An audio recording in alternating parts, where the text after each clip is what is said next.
চিংড়ি মাছ ভুনা কিন্তু আমাগো সবারই অনেক বেশি পছন্দ হইয়া থাকে। এই শীতের সময়ে গরম গরম ভাতের লগে চিংড়ি মাছ ভুনা খাইতে কিন্তু অনেক বেশি ভালো লাগে। আর সব থেকে বড় জিনিস হলো চিংড়ি মাছ ভুনা এমন একটা তরকারি যেটা ভাতের লাগে কন, খিচুড়ির লাগে কন বা পোলাওর লাগে সব কিছুতে অনেক অনেক বেশি ভালো লাগে। কিন্তু আমি আমার চিংড়ি মাছ ভুনা দেখামু। আমার রেসিপি আপনাকে যদি ভালো লাগে থাকে অবশ্যই কিন্তু শেষ পর্যন্ত ভিডিওটা দেখবেন। তাহলে চলেন রেসিপিটা শুরু করা যাক। প্রথমেই কিন্তু আমি মাঝারি সাইজের চিংড়ি মাছগুলো নিয়ে নিছি।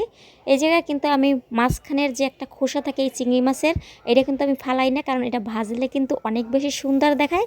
পরে খাওয়ার সময় ফালাই নেবেন। তারপর ভালো করে ধুইয়া কিন্তু হলুদ আর লবণ মাইখা চুলাই কিন্তু ভাজতে দিয়ে দিছি। আর চিংড়ি মাছ কিন্তু অতিরিক্ত ভাজা লাগে না, 3-4 মিনিটের মতো উল্টাই পাল্টাই ভাজলেই কিন্তু সুন্দর মতো ভাজা হয়ে যাবে। আমি কিন্তু এই জায়গায় চিংড়ি মাছগুলো ডুবা তেলে ভাজতেছি। চিংড়ি মাছ রান্না করা কিন্তু অনেক অনেক বেশি সহজ। যারা মাছ রান্না করতে পছন্দ করেন না তারাও কিন্তু চিংড়ি মাছ পছন্দ করবেন রান্না করতে। আর চিংড়ি মাছ রান্না করা তো খুবই সহজ, আর খাইতে তো বেমালা অনেক বেশি মজা।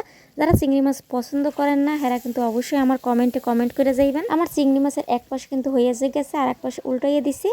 এখন কিন্তু নামাই হেলাম, অতিরিক্ত ভাজার কোনোই দরকার নাই।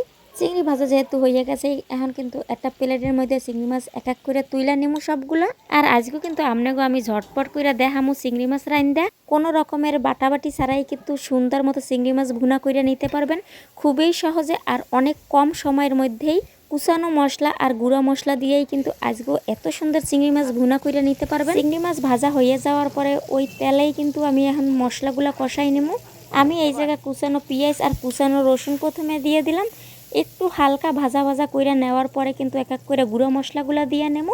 প্রথমেই কিন্তু স্বাদ মতো লবণ দিয়ে দিলাম কিন্তু হলুদের গুঁড়া, লাল মরিচের গুঁড়া, তারপর দিয়ে দিলাম ধনিয়ার গুঁড়া আর জিরার গুঁড়া। সবই কিন্তু আমি এক চামচ করে দিয়ে নিছি। তারপর সব মশলাগুলো ভালো করে কিন্তু কষাইয়ে নিতে হইবে। আর চিংড়ি মাছ ভুনায় সব থেকে যেটা বেশি গুরুত্বপূর্ণ, এটা কিন্তু আপনাকে দিতেই হইবে সরিষা বাটা। সরিষা বাটা দিলে কিন্তু চিংড়ি মাছ ভুনার স্বাদ কিন্তু অনেক অনেক বেশি আইবে। আর সরিষা বাটাটা তখনই দেবেন যখন মশলাগুলো ভালো করে কষানো হয়ে যাইবে, তখন সরিষা বাটাটা দিবেন। দিয়ে একটু নাড়াচাড়া দিলেই কিন্তু আর দিতে হইবে না। সরিষা বাটাটা একটু নাড়াচাড়া দেওয়ার পরে আমি এখানে পেঁয়াজের কলি দিয়ে দিলাম। তারপর কিন্তু হাফ কাপের মতো অল্প একটু পানি দিয়ে দিলাম। পানিটা বলক হওয়ার লগে লগে কিন্তু ভাজা যে চিংড়ি মাছগুলো সেইগুলো দিয়ে দিলাম। চিংড়ি মাছ রান্না কিন্তু খুবই সহজ, কিন্তু মশলাগুলো অতিরিক্ত হয়ে গেলে কিন্তু চিংড়ির স্বাদ আর চিংড়ির ঘেরান দুইটাই চলে যাইবে। এই জন্য রান্নার সময় খেয়াল রাখবেন মশলা যেন অতিরিক্ত হইয়া না যায়। অতিরিক্ত হইয়া গেলে ওই যে বললাম চিংড়ির ঘেরান আর চিংড়ির যে স্বাদ সেটা হারাই যাইবে। যাই হোক, আজকের এই রেসিপি দেখে যদি আপনারা বাড়িতে একবার রান্না করেন এরকম চিংড়ি ভুনা, তাইলে আমি কইতে পারি স্বাদ ঘেরান দুইটাই কিন্তু সুন্দর থাকবে। আমার রেসিপি যদি আপনাকে ভালো লেগে থাকে অবশ্যই কিন্তু জানাইবেন, আর বাড়িতে একবার হইলেও কিন্তু রান্না করে খাইবেন।